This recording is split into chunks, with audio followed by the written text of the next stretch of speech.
I'd like to introduce Macaile Hutt.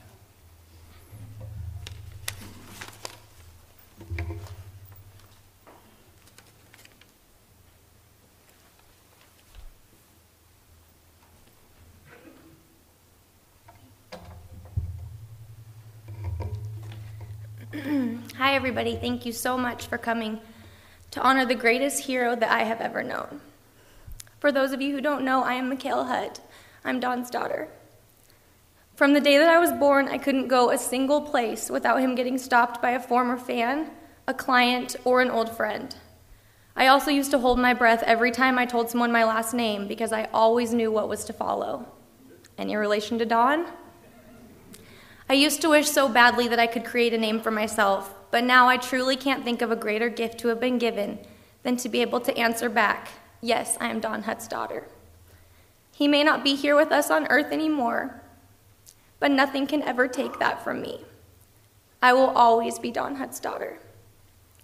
I hope each and every one of you will reach out to me if our paths should cross again and give me a hug and a story from my dad. My dad always hated funerals. Actually, he hated anything requiring him to wear pants and a shirt other than a beside-the-mill t-shirt from my Uncle Tim's bar. In fact, if you need a good laugh afterwards, ask any of my married cousins what my dad wore to their weddings. I always kind of thought my dad would outlive me just so he could torment and pull pranks on me for the rest of my life. I was convinced he was going to show up yesterday and have literally pulled off the greatest April Fool's Day ever. He always said that if I... Oh, hey, Dad. He always said that if I insisted on having a funeral, the only music that was allowed to be played was Meatloaf, and there would be no boo-hooing by anyone. I'm trying my hardest to honor those wishes. My dad was really good at making me laugh. He usually did this by first making me so angry I didn't possibly think I could feel another emotion, and then somehow we would both be laughing and I would forget why I was even mad in the first place. A little over a month ago, Dad and I were in the ER and he was really sick. He was going in and out of consciousness, and I was there to answer all of the questions the doctors and nurses had. They were getting ready to take him into another room for some testing, and the EKG tech was placing the electrodes all over his body. I was scared, frustrated, worried, and very angry. Before they took him out into the other room, I prayed for some sort of sign that he was going to be okay. Right then, his eyes sprung open, he rolled over and grabbed the tech's arm and said, "Hey, can I get an ice cream bar in here or something?" And then he fell right back asleep.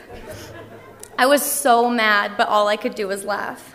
I guarantee he's got a front row seat here today eating chocolate ice cream to his heart's content.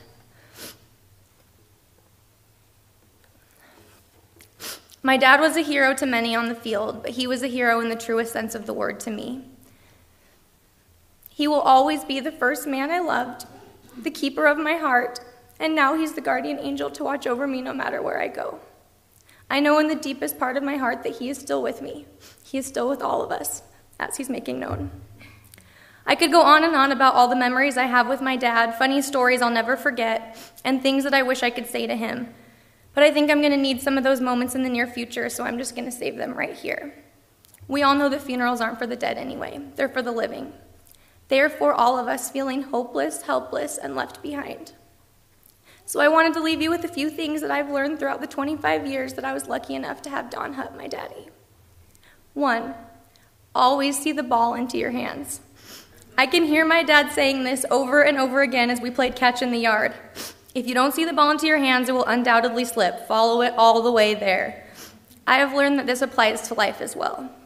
Sometimes we don't need to focus so much on the next pass or the touchdown run or even the score at the end of the game. Sometimes we just need to focus on the ball we are being thrown, even if it's coming all the way from left field. Sometimes we just need to focus on that, see the ball into our hands, and let the rest of the play fall into place. 2, always keep striving to be the best version of yourself you can be. I have a text saved from my dad from February, and a portion of that text reads, "You can do whatever you set your mind to. Instead of sitting back and being satisfied, keep involved with everything, whether you like it or not, and you will be totally amazed, good or bad, where it leads. The best will come out of everything. I can promise you that.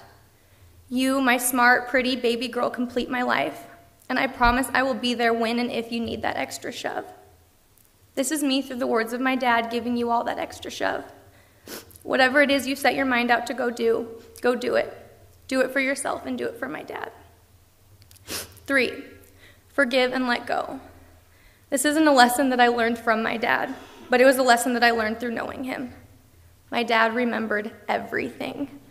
He remembered if you borrowed something without asking, said you'd be somewhere and never showed up 40 years ago, or left a light on in his kitchen that stayed on all night long. I learned in watching my dad struggle with his own inability to let things go that nothing is worth holding on to. Forgive the people who have wronged you, love the people who are still by your side, and right any of the wrongs that you may have caused in the process. And forgive yourself while you're at it. Life is too short to walk around with anchors around your ankles. 4, if you're fishing with your daughter the weekend before she's supposed to compete in a pageant and you get a fishing lure stuck in her hair, don't cut it out without consulting mom first.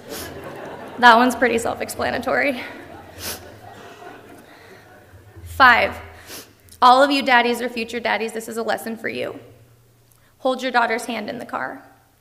I'm 25 years old, and my dad held my hand when we went on drives until the day he died. He also always used to stop before each turn and make me tell him whether we were supposed to go left or right. I never understood why back then, but I'm confident now that it was so I'd be able to find my way back home even if he wasn't beside me holding my hand. 6, and to all the parents out there, embarrass your kids a lot. My dad screamed ridiculous things to me during the intermission of school plays, waved every time I came on stage, and even made faces at me from the front of the crowd as I accepted a master's degree. Embarrass your kids like it's your job, because I can promise you there will come a day when they will wish more than anything that you were sitting in the crowd, making them laugh as they gave the hardest speech that they hoped they would never have to give. 7, and to everyone else, don't worry so much. We spend so much of our lives worrying about what's going to happen after we make a decision, worrying about jobs and money and stress and problems. I can promise every single one of you that the only reason to worry will come in a phone call when you least expect it on a Monday morning. Don't wait for the day that phone call comes to realize that all of the things you're worrying about are out of your control. I can assure you, you could never prepare yourself for the unimaginable pain and worry that comes from that phone call. So make a promise to yourself from this point on that you will spend more time letting go of worries than you will harboring them close to your heart. I've learned a lot in the 25 years that I've been lucky enough to be Don Hutt's daughter, and I've learned even more in the short amount of time that he's been gone. I've learned to let people love me, help me, and hold me up when I cannot stand on my own. I've learned that it's okay to cry and plead for a different ending. And I've also learned more than once that it's okay to forget he's gone as I hit his number on speed dial to ask him a question that only he would know the answer to. I have learned that the very best way to honor the dead is to live a life that they would want us to live. Every time I smile, I feel kind of bad for smiling without my dad here to smile with me. But my dad would want us all to be happy. He would want us to smile, and he would especially want us to share stories about him that made us smile. So I hope we can do just that tonight. Thank you all again so much for your love and support during this difficult time. My heart may be broken, but thanks to my sweet dad, I bleed blue.